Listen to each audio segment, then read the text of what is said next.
C'est une situation très alarmante qui n'a pas de nom, qu'on ne peut même pas qualifier parce que vous vous dites que c'était des garçons, mais c'était un groupe mixte. Ce qui nous étonne, c'est que certaines filles ont été libérées dans la forêt, dans la foulée, mais d'autres ont été directement interrogées et le lendemain, ils ont été conduits à la prison centrale de Mpimba.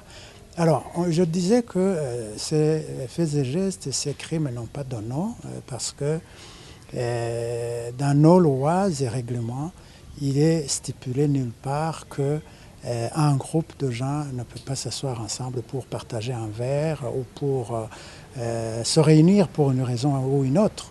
Aussi longtemps donc que cela n'est pas prohibé par le code pénal ni par les autres textes de loi qui nous régissent, il n'appartient pas à une police qui est curieusement qualifiée d'anti-émeute de venir rafler tout ce monde-là sans aucune base légale. Parce que la police qui est qualifiée d'anti-émeute n'a pas le droit d'empêcher les gens de partager un verre ou de se réunir pour une raison, mais elle est chargée de faire face justement aux gens qui commettent des émeutes.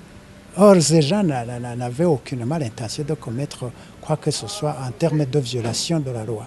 Ça, c'est un fait. Deuxième chose, il y en a qui ont été libérés, d'autres qui ont été conduits à Mpimba. Il y a lieu de se poser la question sur quelle base légale ces gens ont été conduits à Mpimba. Parce qu'ils n'étaient en train de commettre aucune infraction répréhensible par le code pénal burundais. Cela devrait réveiller la conscience de tout un chacun, même la conscience internationale, pour que toute solution à entreprendre pour sauver le peuple burundais soit mise en exécution dans les meilleurs délais. Sinon, ça risque d'être tard.